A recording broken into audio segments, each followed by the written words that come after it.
Welcome back to What Did They Know podcast. This week, the guys recap the crazy games from the wild card weekend and preview the matchups for next weekend in the divisional round. But hey, what do they know? What do they know? Well, we are about to find out. Welcome back, ladies and gentlemen, to the What Do They Know podcast. Nick and Jeff back with you. As always, we are recapping, I'll tell you, probably the best weekend of football I've seen in a very long time with Wild Card Weekend. Yeah, every game was close. Every game was a nail biter, down to the final 2 minutes, down to the final possession. I mean, there's a few games that I anticipated that this would be the outcome, but for the majority of them, no way. It was very enjoyable to watch. You know, just have a lax weekend and just turn some football on, especially with the 5 games that already happened, and we're about to watch the Texans and the Steelers. I mean. Honestly, this is the one we were probably the most confident in kind of a drumming one way. But I mean, for the 5 games that came out close, I mean, there's nothing more I could have asked for a weekend. Yeah, and I tell you what, as terrible as we did with our regular season picks, we came in hot, dude. We're 5 for 5 so far, yeah, and could be 6 for 6 if the Texans pull off this victory in Pittsburgh. We've gotten every game right so far. Yeah, if you listen to last week's episode, there's proof. Yeah, right there is. Yeah, absolutely. So we'll recap Wild Card Weekend, maybe, talk about some stuff that jumped out at us. We'll go over the divisional matchups. We know 3 out of the 4, and it's just a matter of whoever wins this game goes to New England. Yeah. So it's, we can at least somewhat analyze that. But we'll go over some top stories real quick. We had some more coaching changes after last week's episode where we went over, I think there was 4 or 5, and some pretty big names. Yeah, John Harbaugh, Mike Mike McDaniel. I think those are the only 2 that have happened since then. Harbaugh, I called that pretty early on, week 8 or week 9, when I was listing off the amount of coaching openings that I could foresee. The Ravens were on that list. Yeah. And so, No, you were on the train. Get him out of there. I think it's just it's just one of those things where, he's probably going to go somewhere and be very, very good. But after 18 years, sometimes you just need to change. Quite honestly, the Steelers lose this game tonight, I'm telling you, Tomlin's gone. You think so, huh? I do. And quite honestly, if they win today and then lose next weekend, it wouldn't surprise me. I just think that him and Harbaugh are in the same situation where they just need to change the scenery. Yeah, I agree with 100% on that. And then Mike McDaniel, that one actually surprised me just because of the timing of it all. And it really was less than 24 hours, less than 12 hours after Harbaugh got fired. Yeah. So it really looked like, okay, Miami's going all in to try and get Harbaugh. Yeah. So they parted ways with McDaniel. I really thought he had done enough to give himself one more year. Yeah. So he's a hot name, both of them really. He's interviewing for the Browns head coaching job. Harbaugh is had conversations with the Giants, the Falcons, the Cardinals. Every team with an opening, basically. Yeah, pretty much every team. Yeah, for sure. I've seen reports, I don't know what you've seen, but it seems like he's said that his top 2 destinations are the Giants and the Falcons in that order. Okay. So we'll see what happens there. But I mean, whoever gets him it's like an immediate culture reset. Right. It's an immediate game-changing thing for their organization. McDaniel, if he doesn't get a head coaching job, he's going to be a dang good offensive coordinator somewhere. Yeah, those 2, and then Kevin Stefanski. So Stefanski's the other one. Yeah, they should all 3 of those guys should be switching around, be head coaches somewhere next year. I mean, Stefanski's a 2-time coach of the year. That's no slouch right there. It just happens to be for Cleveland. So for me, it'd be interesting to see where all 3 of those guys end up. I mean, honestly, I'm looking at the coordinators, and not a lot of names stick out to me, to be honest with you. Not like the Ben Johnsons of last year. But I mean, you got Chris Shula, defensive coordinator for the Rams. Vance Joseph, defensive coordinator for the Broncos. Some names stick out, but not to the extent that Ben Johnson or Kellen Moore, Aaron Glenn stood out last year. I mean, it's definitely going to be a lot of ex-head coaches becoming head coaches somewhere else. Agreed. I was just going to say, I've seen quite a few people suggest the pairing of, bringing, and not one team in particular, but just in general, people saying you should go get Robert Saleh as your head coach and bring in McDaniel as your offensive coordinator, because those 2 work together in San Francisco. Right. So they are very familiar with each other. Right. So that could be a dynamic pairing. Mhm. Also, I had to admit yesterday, I was texting up with a buddy, side note, and I think it's the first time I said it out loud, even though it was via text, that I think I was wrong about wanting Robert Saleh fired. Ah, I think I got that one wrong. yeah. So I'll take that on the chin. Yeah. I'll own that. There's one for the bad take jar. But I mean, you look at what he's doing with San Francisco. Seems like 90% of his freaking defense is injured. Yeah. No Fred Warner, no Nick Bosa, a couple other names that I'm sure I'm forgetting, and the defense did what they needed to do yesterday to beat the Eagles. Yeah.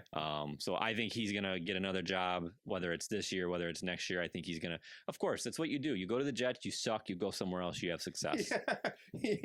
You show that it's the Jets, Correct. not you. Correct. Oh, man. I mean, look at Dante Moore. He heard he was going to the Jets and he played like garbage. He's like, no, I'm not. Get me out of there. Yeah. No, I'm not. So, that's a pairing to look for. Also, I don't know if you saw that. Speaking of the college football, at the Miami Ole Miss game, Jackson Dart was there, and there's some lip readers that were. Did you see this at all? I stumbled upon it. So you can slow it down, and so whoever, I don't know, it's Joe Schmo, I don't know who he was talking to Dart on the sidelines, basically saying who's it going to be, and you can read his lips pretty vividly, and he says either Harbaugh or Stefanski. I'm not sure though.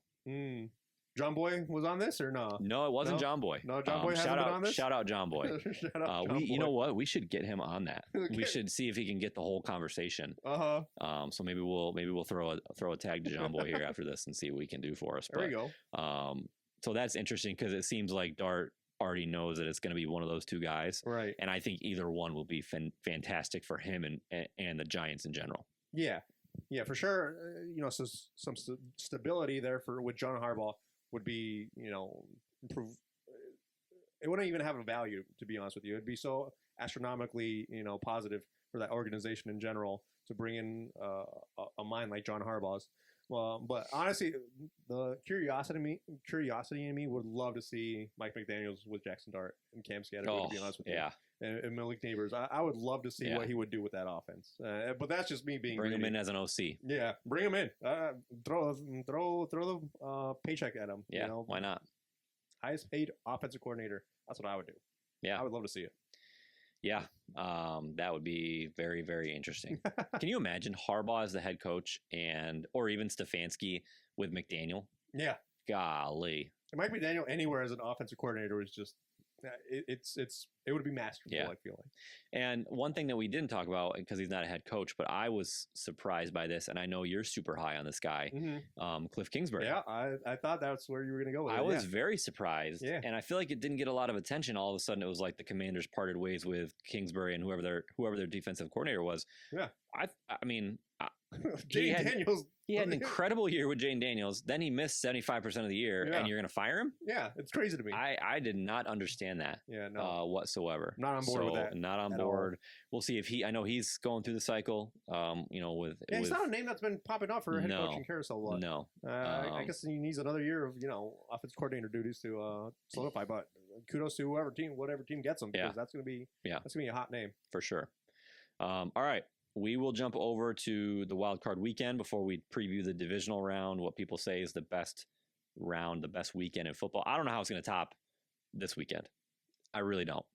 Because the first 4 games, the 2 on Saturday and the first 2 on Sunday, incredible. Yeah. Incredible. As a fan who didn't have a rooting interest in any of the games, if anything, I was hopeful that the Bills would win because we live, in the area that we do. Right. But the other ones, I just sat back with my feet up and it was just pure entertainment. Right. Oh my gosh. So, I mean, anything that jumps out at you on any of these games, or if you want to just go in order, it's up to you. We can go in order. I mean, for the most part, I'll say what comes to mind afterwards. But I mean, so the first game, I thought we were going to be sitting here stunned that the Panthers beat the Rams. Yeah. I thought that's where this game was going. And I mean, kudos to the Panthers. They came to play. They were 10.5-point underdogs, and they did not play that way. They started really rough. Yeah. I mean, the Rams went right down the field the first possession and made it look so easy. Yeah. I was telling you, I went to a bar with a buddy to watch some of the games, and when I left my house, it was already, I think it was 7-0 or 10-0. I don't know. I was driving there and I'm like, golly, is this even going to be a game worth watching? Like, and it ended up being a phenomenal game. Yep. Matthew Stafford proved why he's the MVP. In my opinion, that's my biggest takeaway, is that when it mattered most, when you needed him the most, and you could say the same thing.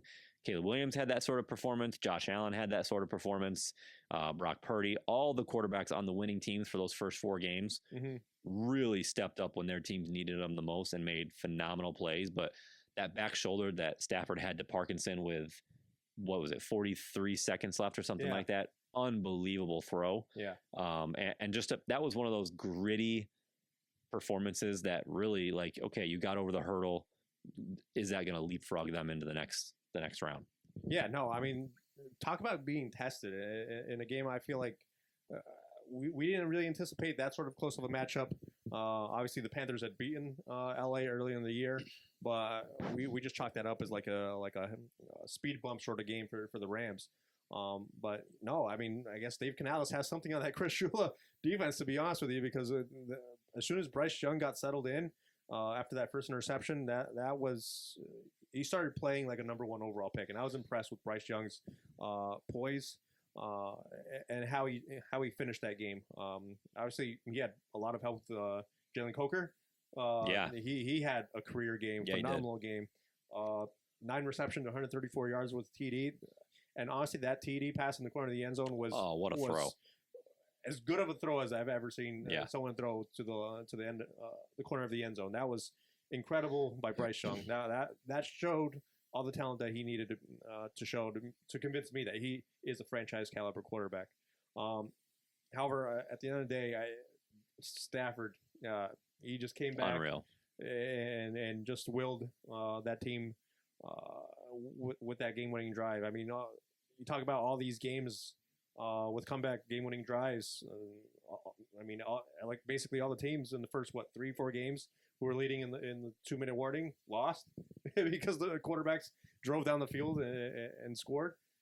Like you said, Caleb Williams, Josh Allen, Matthew Stafford. All you can say, there's not enough superlatives for those 3 guys, but Stafford in this one, 24 for 42, over 300 yards. Puka Nacua showed why I feel like he should be Offensive Player of the Year. That man he's a beast. He was on a mission with 10 receptions, 111 yards, and 1 TD. Then he had another TD rushing, which was kind of that backwards pass, almost looked like a screen. So to me, Nacua, he's just showing why I feel like the best wide receiver right now in the NFL. Yeah, for sure. And did you hear the line that Stafford had right before their game-winning drive? What's that? So Carolina scores, they take the lead. There's like under 2 minutes left. They're waiting to get the ball, and he goes up to the receivers. Devontae Adams said this after the game in his post-game press conference. He said, Stafford came up to us and said, "Let's go take their hearts out." Oh, dude, and Devontae goes, that was one of the most gangster things that he could have said in that moment, because like seriously, like everybody's probably a little nervous, like holy crap, are we really about to lose to the Panthers? Right. And Stafford just comes up and goes, let's take their hearts out. Well, that's big boy stuff right there. That's some big stones right there. Crazy. So I love Stafford. Yeah. He's always been about that life. Yes, for Stafford, sure. For sure. Dislocates his shoulder, stays in the game, and scores a touchdown. Yeah. He's like just a baller. Hey, to be a quarterback in Detroit, that's where you were drafted originally, and have as much success as you did there.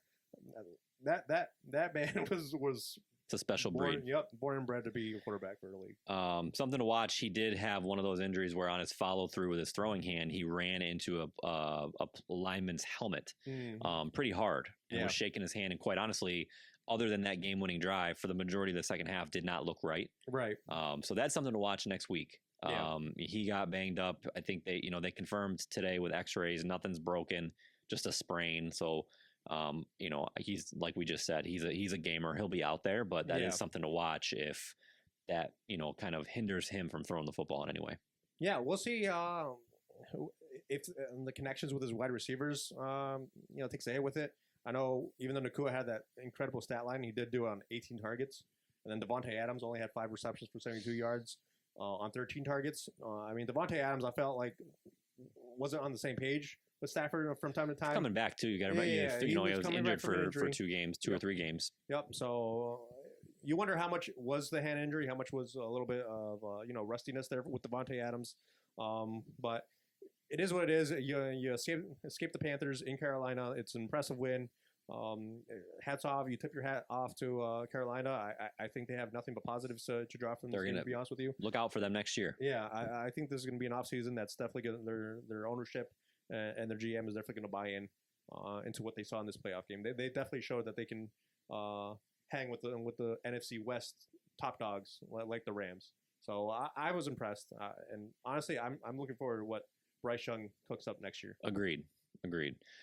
So we'll jump to what I think was the game of the week, Okay. the game of the weekend, which was Bears Packers. Yeah. I mean, any fan, you see the 21-3 at halftime, and you had a right to turn it off, right? If you did, and in that moment, I felt so bad for Bears fans because they were so excited to be good again, be relevant again, be in the playoffs, be playing the Packers, their arch rival, the team they hate the most. Mm-hmm. And I don't know what it is. All 3 games, they have not been able to play the Packers in the first half. All 3 games against them. It was the weirdest thing. They scored a grand total of 6 points combined in all 3 first halves against the Packers. Yeah. Well, here's a stat I saw earlier. Offensive plays while having the lead between all 3 games of the Packers and the Bears. Packers have 106 offensive plays ran with the lead. Bears 0. That's incredible. They haven't ran any plays offensively. That's incredible.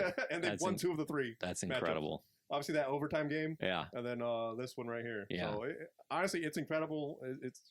It's a rivalry renewed, to be honest with you. 100%. With Ben Johnson and Caleb Williams there improving every year.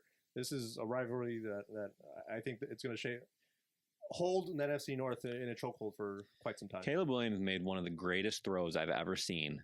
Whether, just the throw alone was incredible. But when you factor in the situation, 4th and 8, under 5 minutes left in the game, gotta have it. I mean, my God, that was literally one of the most athletic, greatest throws. I mean, he rolled to his left. He's fading away. He's turning his body. He's literally falling backwards and throws the ball like 35 yards in the air to, I want to say it was either DJ Moore or Roma Dunze. I think it was a Dunze. On a 4th and 8, like, you got to have it. Game was over if you didn't get it. Mm-hmm. And it was an incredible throw.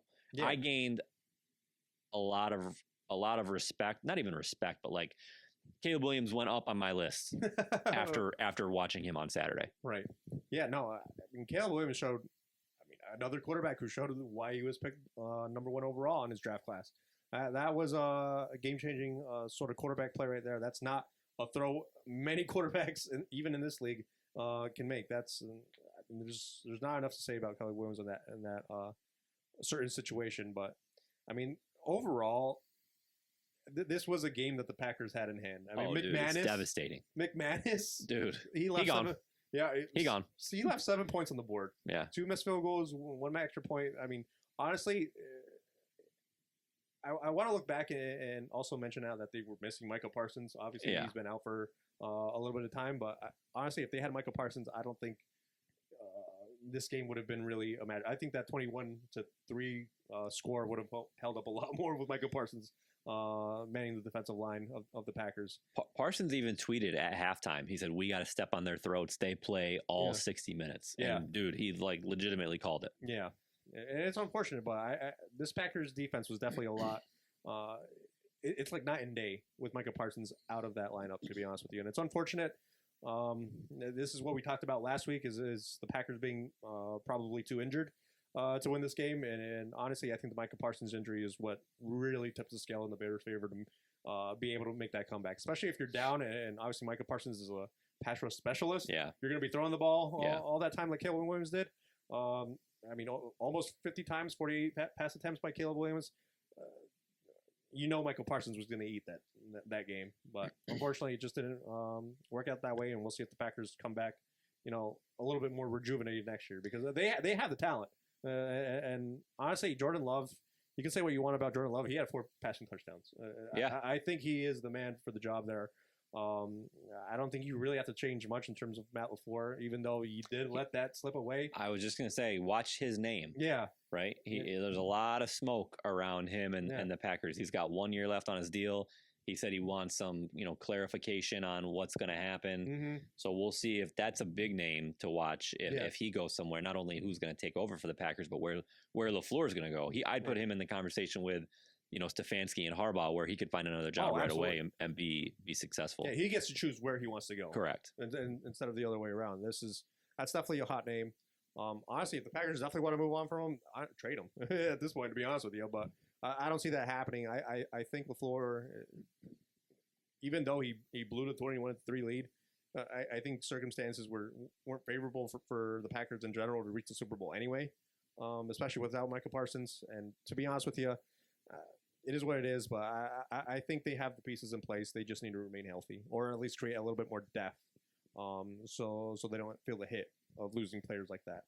Yeah, and I'll just say from the Bears' perspective, real quick, like as a fan of a fellow terrible team, right? Who the Bears were previously terrible, besides this year. Like I was so happy for them, because not only did they win a playoff game against their arch rival, but to win it in that way, dude. Like I've just found myself like scrolling on Facebook of all the reels of people that were recording their friends or their spouses like reacting to the game. Yeah. Dude, I love that, dude. Can you imagine as a fan being a Bears fan at that game? Yeah. That's going to be the greatest game of your life. Like the rest of the playoffs don't matter. Like that literally had to be the greatest game as a Bears fan. And I And that's the thing. Like all of a sudden, this next game, was this your Super Bowl? Right. Do you show out? How do you show up next week? That's a great question. So it's gonna be on Ben Johnson to refocus his guys. Honestly, Ben Johnson almost played himself out of the position because they were 2 for 6 on 4th down. Yeah. I mean, that's something that doesn't get talked about a lot because that they won. But I mean, they were 1 for 4 in the first half. They were turning the ball over on downs the entire half, and it wasn't pretty. No. And that's kind of what led to the 21-3 deficit. But honestly, Ben Johnson escaped that one. I think I know he comes from the Dan Campbell tree of coaching, but I think there are certain times where you just take the points or do what's smart for the team and for the morale, especially in home field, because all of a sudden if you're down that much in the divisional round, who are they playing in the divisional round? The Rams. They play the Rams. I don't think that's going to play the same way. I do not think the Rams and the Packers are in the same realm of competition, to be honest with you. I think the Rams definitely have a leg up on that one. So to me, Ben Johnson, yes, I love the aggressiveness. Just tone it down a little bit, to be honest with you. Yeah. Yeah. All right. So Bills and the Jags, first game on Sunday. I felt very strongly the Bills were going to win, right? But watching this game, I don't know how you felt afterwards, but like after they won, like they got the interception, you could exhale a little bit, like they were able to scratch it out. Like I kind of was like, man, I feel like this is the toughest test that they possibly are going to face, because watching them specifically on offense, I felt like they had to scratch and claw for every single yard. Mm-hmm. Nothing came easy. Yeah. And I was so impressed with Josh Allen, the game plan in general, how they were just methodical. 5 yards here, 6 yards here, little screen pass. Khalil Shakir had the game of his life. Mm-hmm. Had like 12 for 82. 12 catches. So I was very, very impressed with how the Bills managed this game, because I knew about the Jags offense. I did not know about their defense. Number 1 rush defense. I was very impressed with their defense. Yeah. So I truly, like, to me, I obviously I'm not a Bills fan. I'm sure Bills fans don't feel this way. They don't feel as at ease as I do to say this, but like, I'm like, dude, that was their toughest test. And I know Romo said it 8 million times. He was so annoying yesterday, by the way. Not Tony. But like either one of these teams could win the Super Bowl. He kept saying it over and over again. Like he must have said it about a dozen times. Well, it's funny because I told you last week that I feel like this matchup is like whoever wins this matchup is like has a kind of a linear way to the Super Bowl. To be honest with you, yeah. It did play out in kind of the way I thought it was going to be, because I do love what Liam Cohen has done with Trevor Lawrence and the whole offensive scheme there in Jacksonville, and I've always loved their defense. The way they balled out again against James Cook, that was phenomenal. But this was the game where Josh Allen was going to have to put on that cape. And he did. And man up and steamroll some defensive players here and there and do some rushing TDs and pull a rabbit out of his hat. I felt like it was going to come down to Josh Allen having the last possession and scoring that TD, and that came into fruition. But honestly, like you said, having already passed the number one rush defense, and I know the Bills' offenses should be centered around James Cook. I feel like now it's your game plans should be more simplistic. It's not about Josh Allen needing to get bumped and bruised and beaten and bended and risking his life to just get 2 rushing TDs and hang in the pocket and get another passing TD. I mean, you're not going to need Shakir to catch 12 passes. I don't feel like in the future. It's now James Cook's team right now, because against Denver and against whoever they face, whether it's the Texans or New England. Or Pittsburgh. That would blow my mind. That would blow my mind. But I feel like they now have the sort of game plan. Wow, look at that. Side note, sorry. 4 out of 5 analysts just picked the Steelers over the Texans. That's incredible to me. On Countdown. And I was just going to say, they get paid to do that. Well, we'll see what happens, but it is what it is. To me, Josh Allen, this was the game he had to go out and do his thing, and I think he deserves a little bit of a rest in Denver. I don't know how he's still standing. I don't know how he's still standing. For a minute, I thought he was going to be out for like a concussion or something. I thought he was going to be out for a concussion. I thought he hyperextended his knee on that touchdown where his knee kind of went in almost. Yep. There was one. He already had a bad ankle injury. Mm-hmm. He also had the follow through. Hit his hand on the helmet. Yep. So the dude is literally bumped and bruised on every part of his body, it seems like. So I mean, he's Superman. He's I'll say it again. I'll say it with my chest. He's the toughest, most important quarterback to any team. He's the most important. He's incredible. I am so envious. I have no problem saying I'm so envious of. I would love the Jets to have even half of him. Ooh, right? Just Josh. Just Josh. Not even Josh Allen. Just Josh. Just Josh. Give me a Josh. Yeah. But he's so good. He's so good. He looked in complete control yesterday. Again, I'll say it again. The way he was so methodical. Yeah. At one point, they showed his stats, and he was 16 of 20 for like $120. Yeah. Like, he was efficient with a little bit here, a little bit there, a little bit here. Yeah. And then, the same way Caleb Williams had an amazing throw on their eventual game-winning drive, that bomb that he had to Cooks right before he got lit up, what a freaking throw that was. Mm-hmm. And so, I mean, he played amazing. They had the greatest tush push I've ever seen in my life. Literally, the Torrance picked him up and took him 5 or 6 yards. That was incredible. Yeah. But it was a great game. I fully expected the Bills to win, and now they're on to Denver. Yeah, this was Sean McDermott's best coaching job. I felt like. I think this whole season has been his best coaching job. Okay. This is the most he's done with. He has a lot less than he's had in years past. So I agree completely. Yep. So and honestly, on the other side of things with the Jaguars, and first things first, I want to give kudos to the reporter who. Dude, I loved it. I loved it. Keep your head up. That was great. You could literally see him glow, change, like his whole temperament. Like he went from being like, "Thank you, okay, let's move on," to like smiling and like actually feeling better about the situation. The more she reiterated it, the more you could tell she was meaning. It was genuine, and she meant every word. It was really, really, really cool to see that. That was awesome. Yeah. But at the same time, I look at their game plan, and honestly, I felt like they should have ran the ball more. Dude, they were running the ball at will. I couldn't agree more. Had like 3 straight rushes of like 10 plus yards, and he ended up the game with 4 rushes for 51 yards. I don't know what happened to him. I don't know if he got injured or something. He got banged up, but I know after those hard rushes by Tuitt, they started focusing on Travis Etienne a little bit more in the rushing game. Which Etienne, yes, he's an okay running back up the middle. He excels on the outside stuff because that's where he gets to show his dynamic speed and playmaking ability.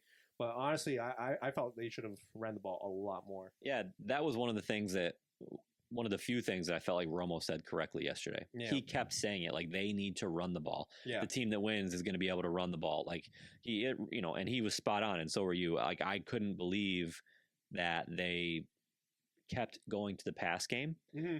And not only that, but there was one play that I felt like literally changed the game. And it was that 4th and 2 in the first quarter that they went for when they were already up 7-3. It was a chip shot field goal, and they decided to go for it, didn't get it, and the Bills went down and scored. And like that, if you tack on a field goal there, you're up 10-3. I mean, that's big. Yeah, that's big time. I felt like that kind of changed the whole complexion of the game. Yeah, no, I mean, there's certain times where I would get it, but I feel like a lot of these coaches are going in swinging heavy, to be honest with you, and I understand it, especially with teams if you're playing at home, you want to get the crowd riled up and you want to kind of like step on the throats of your opponent. But I mean, sometimes it's just better to take the points and I mean, 3 points get you a tie ball game at the end of the game right here. How much did they lose by? 3. There you go. There you go. That's it. But I think Liam Cohen was going to learn a lot from this game, and hopefully he reflects on stick to the strengths or at least the weaknesses of your opponent. And at this point, it would be Tootin and ATN just running it down their throats. Yeah. So the Niners and Eagles, this was probably the least surprising outcome for me. Yeah. Like short of this Texans Steelers game, this was the game that I felt the most confidence in because of the shortcomings of the Eagles, but also just how incredible I think Kyle Shanahan is and the job that he's done all year. Okay. I was not surprised that they won this game. I was not surprised that Purdy looked the way that he did. I was not surprised that they were still able to have a potent offense and move the ball, losing George Kittle so early on. I just couldn't. I don't have enough positive things to say about Kyle Shanahan and the job that he's done this year. Yeah. And, we've talked about the Eagles offense at length on this show, and it just finally caught up to him. Yeah. No, I mean, A.J. Brown, Nick Sirianni will never, mention it or admit to it, but I feel like when he ran up to A.J. Brown, it was like, you wanted the ball, didn't you? And you're dropping the ball every single time it gets thrown your way. What are you doing? Get off the field right now. And it's unfortunate that was kind of like the storyline throughout the entire Eagles season is A.J. Brown gave me the ball, and it kind of cost him the game in this round. Because A.J. Brown went 3 for 25, didn't have any catches. 2 big drops, at least 2 big drops. Two drops. Didn't have any catches in the second half. I mean, he was completely taken out either by himself mentally, and that's what San Francisco the 49ers defense does to you. Even with all their injuries, Robert Saleh has created a masterful plan, and they challenged Jalen Hurts to throw the ball. And too much of Jalen Hurts' credit, I felt like he threw the ball right where he needed it for the most part, especially to A.J. Brown. It just happened to be dropped onto the turf, and it is what it is with the Eagles. Barkley had probably one of his biggest games. Yeah, for 26 sure. rushes for 106 yards. That's pretty good. That's not a stat line that we were used to seeing this year from Barkley. No. I think that was probably like a minimum last year for Barkley standards. But I mean, the Eagles have a lot to think about going into the offseason. Obviously, the number one thing is Kevin Patullo. Probably. So I would be shocked if he and A.J. Brown are back next year. I would put it at like 0.5%. Correct. Oh. I think it's a foregone conclusion, 1,000% that Patullo's gone. Yeah. And I think Brown's got to go. I think that, I could not. There's just too much smoke there for there not to be a fire. Yeah. Like, you can't tell me that the media is manufacturing all this. I'm not buying it. Those two almost fought each other on the sideline in the middle of a wild card game. Right. Like, come on. And they're just going to feed into it every game, every week, going into next season if they keep them. There's just no positive coming out of it. What do I always say about receivers? They're divas. They're divas. So, all right. Not surprised about that game. Mm-hmm. Love that for San Francisco. And then the last one was, if you want to call it the most boring, it was a 1-possession game in the fourth quarter. Right. Was the Patriots and the Chargers. The big thing for me, I fully expected the Patriots to win this game. That didn't surprise me. Mm-hmm. I thought it was going to be a close one, a struggle. But the thing for me is Justin Herbert just can't figure it out. Yeah. He just cannot figure out how to play in the playoffs. Juwan Jennings has as many TD passes in the playoffs as Justin Herbert does? That is sick. 2. That's sick. That is disgusting. It is. He's Yeah. got so much talent. He has all the talent in the world, and unfortunately, whether it's one thing or another, whether it's himself getting in the way or his offensive line obviously didn't help any. They allowed 6 sacks. Honestly, there was 1 sack where he fumbled the ball, and I thought he literally, was going to have to get stretchered off. He was laying on the floor like Peter Griffin from Family Guy. It was crazy. And not for nothing, the Patriots defense is middle of the road at best. Mm-hmm. Statistically, look it up. Like they're not a formidable defense. Mm-hmm. So to manufacture, they end up scoring 3 points. 3 points. I mean, that's unacceptable. Yeah. To have Harbaugh and Herbert and all the talent that they had, the running back, offensive line. I know Joe Alt got hurt.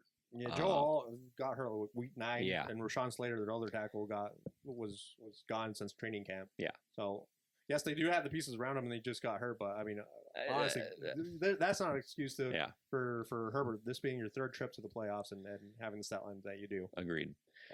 He's got to figure it out. I think, I don't know how long he's going to be able to go in LA, although I feel like he's somewhat invisible in LA. Like he just kind of flies under the radar.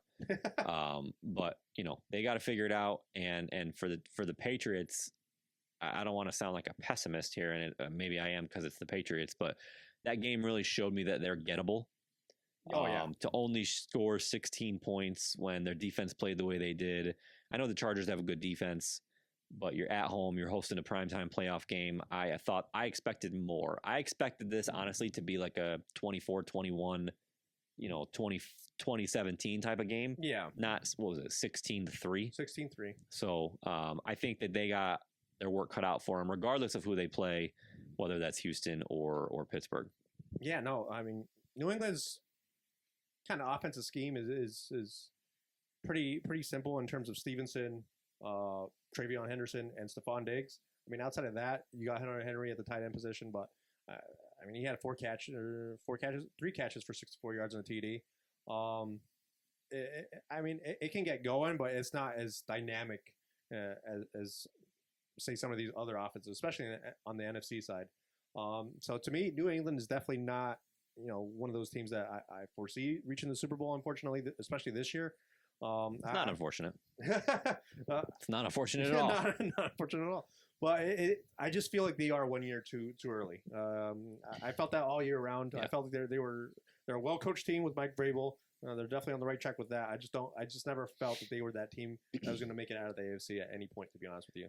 I couldn't agree more. Yeah. All right. So those are the 5 games that are completed. Obviously, this one, Houston and Pittsburgh, is about to kick off any second. Yeah.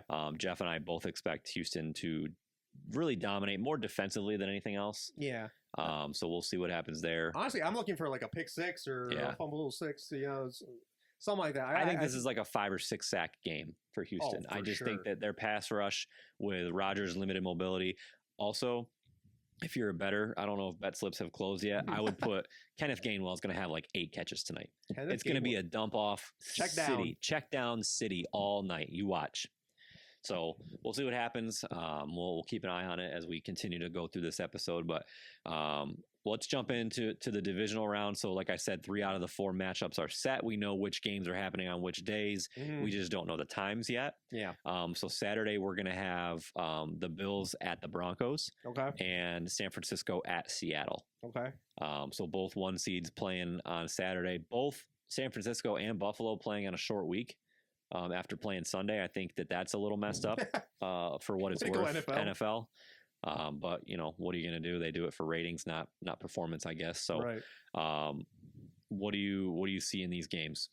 Well, as we talked about earlier with the Bills, I think this was their toughest matchup against Jacksonville. At least having some sort of leeway in the run game should free up James Cook and even Josh Allen for that fact. Open up the playbook a little bit more. Obviously, with Patrick Surtain, I don't anticipate Shakir having the sort of game he had right now, but I feel like they're definitely going to have to lean heavily on James Cook to lead him to the promised land. If they don't, it's going to be a rough day for the Bills. Yeah, I think it's a bad matchup for Denver, honestly, because you have, they're known for their pass rush. Yeah. And the Bills have what I would say is a top 3 offensive line. Okay. Their offensive line, and that's part of the reason that Cooks is so successful. Yeah. Is their offensive line. Deion Dawkins, like take your pick. The guys on the line, they have a stout offensive line. And on the flip side, Denver has Bo Nix. They have a really good offense, but the Bills have the number one pass defense. Yeah. So I really think that I've said it for weeks. Like I'm a little bitter about how the Broncos continue to win and look horrible doing it. I think they were 11-2 or 11-3 in one score games this year. So almost every game has come down to the last possession. It seems like. Yeah. To me, it's bound to turn at some point. So I think this is a good matchup for the Bills. I really do. Even though which is crazy considering they have the number one seed and the Broncos have such a good defense. But I feel good about this matchup for the Bills. Yeah, no, I mean, I look at some of these AFC teams, and this is why I felt like the Jacksonville-Buffalo winner was at such a linear line. None of them really have like a run game that stands out to me. R.J. Harvey, leading rusher there in Denver. I'm not particularly scared for that in terms of Buffalo's rush defense. But I mean, if Denver can get rolling, kind of like how Tootin was doing with R.J. Harvey, and they stick to it. But the problem is Sean Payton he loves passing. He loves passing the ball. Let me tell you. So it's definitely one of those things where I feel like Denver. It definitely is a good matchup for Buffalo's standpoint, being the number one pass defense against Bo Nix. And Bo Nix loves to throw the ball, even though it doesn't always translate into points. Unfortunately, so it's led to comebacks. And fourth quarter, a lot of points in the fourth quarter. But to me, if it comes down again to whoever has the last possession. And it's Josh Allen. I think he's going to put on the hero cape once more and lead them to where they need to be. But to me, Buffalo definitely has the upper hand. I feel like in this matchup. Yeah, I agree. I think honestly, the big thing for me is can they keep Josh Allen upright? Yeah. And can they keep him healthy to where he can perform to his full potential? Because if he keeps getting knocked down and hurt, there's no way he's going to be, he can't survive those hits. He's not going to be healthy for this game, right? Right. He's got to be injured. He's never going to tell you that, but it's just, can he play through it? And so, we'll see what the weather's like, the conditions, all that's going to play a part, obviously being in Denver. Yeah. But I love this matchup just in general. I think it's going to be a crazy, entertaining game. But I'm taking the Bills.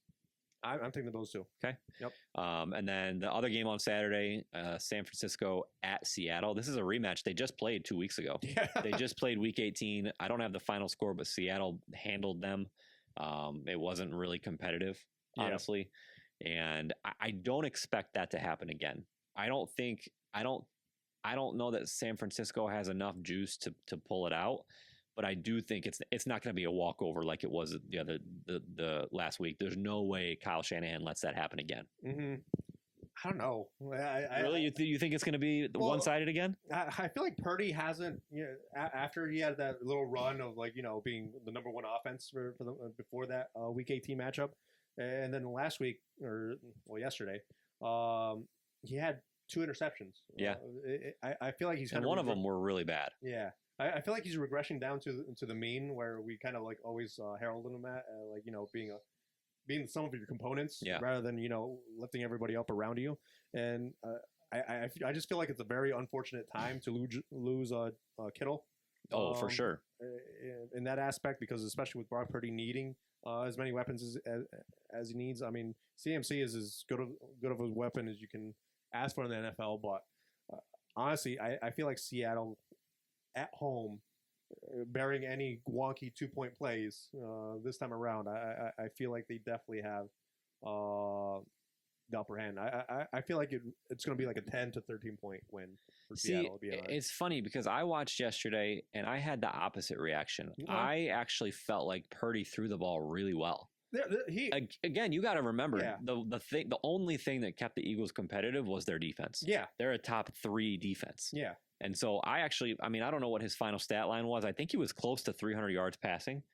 Purdy, for you. Do you have it? Yeah, 18 for 31, 262 yards, 2 TDs, and 2 interceptions.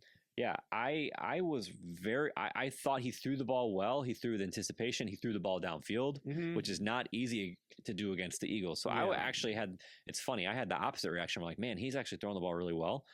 He had the 2 picks, but I feel like that's just par for the course of when you play a really good defense. Well, that's the thing with Seattle. I well, feel no, like... that's again. So I was literally just going to say, like, having said that, yeah. I don't think he's all of a sudden going to light the world on fire Right. against Seattle. I think he's going to struggle. But that's why I think that Kyle Shanahan's too good and Purdy's too good. Mm-hmm. And say what you want, I know the Seahawks are professionals and you know they're not going to play complacent in the playoffs at all. Right. But you just wax this team, and Pittsburgh's moving the ball at will. What is going on? What is going on? Yeah. But you just wax this team. You can't tell me that they don't fear them, right? They don't fear the Niners, which could be not good for them. Okay. So I think it's going to be a really good game. I don't think it'll be a one-sided affair like it was 2 weeks ago, but at the end of the day, I'm still taking Seattle. Yeah, I'm taking Seattle too. Okay. Sunday. So we know we have the Rams at the Bears. Okay. So two teams that had good comebacks, two teams that are playing hot right now, have great offenses. I think this is, for me, I think this is where Chicago comes back down to earth a little bit. Yeah, like I said, I felt like the Packers game was definitely a high in terms of emotions. I'm not sure how you have a quick turnaround. I don't know how you come off of that and play with the same intensity. I don't know. I don't know either, to be honest with you. It might take them a while. It might take them another half, like it did against the Packers. But honestly, I don't think LA is the same, opponent as the Packers, to be honest with you. Stafford and Jordan Love or Jordan. Don't get me wrong. Jordan Love is a great quarterback. Matthew Stafford is the MVP of the year. So that's going to be a tall task to. Obviously, the Bears defense, they did what they could against them. They were playing stout defense the second half to keep Jordan Love and the Packers offense in check. But I think Matthew Stafford and Puka Nacua, especially Nacua, I feel like that man's on a mission right now. Yeah, he's a beast, and he's gonna be aiming for something. And honestly, I just feel like I don't see a world where the Rams lose this game, to be honest with you. I agree. Yeah, I agree. I'm going with the Rams. Okay, same. And then the last game, again, we know one of the two teams is obviously New England. Yeah. And they're going to play either the winner of the Texans and the Steelers right now. The one thing, I'm not going to try and analyze a matchup that we don't know. Right. But for me, if the Texans win this game, I'm taking the Texans. Mm-hmm. If the Steelers win this game, I'm taking the Patriots. We're on the same boat. Okay. Same boat in the wild card round, same boat divisional round. I think that the Texans defense matches up really well with New England. Whereas I think that the Steelers on the road in New England, I don't love that for them. Yeah. No. So. I mean, I feel like Drake May would feast on the Steelers defense, to be honest with you. It's just one of those. They've been playing better. Yeah. As of the second half of the year, but I agree with that. Yeah. Outscored 73-0 in the first quarter. During 6-game losing streak. Oh, in the playoffs. In the playoffs. Okay, so that's nothing to do with this year. That's irrelevant. I hate that. That's such a stupid stat. Like, why? Why show that? Like different teams, different eras. 6 years ago. What are we doing? 4th and 7. Ooh, Rodgers is F-bombing. He's not happy about something. Here he comes. Well, all right. Steelers had it good for like a minute. 3 and out. Not a 3 and out. They got a couple first downs, but they're punting the ball. So, all right. So hopefully, we'll go upstairs and watch this game with and hopefully it's half as good as what we saw this weekend. Yeah. And we'll be back next Monday, hopefully to recap an even better divisional round. But quite honestly, I don't know how that's possible. That'll be rough to be honest with you. Yeah. That'll be incredible. This weekend could not have been better for the NFL. Yeah, this whole NFL season in general, honestly, has been fantastic. It's been awesome. All right. Well, we hope you guys enjoyed. Hope you all have a great week, and we'll talk to you next Monday. See you next Monday.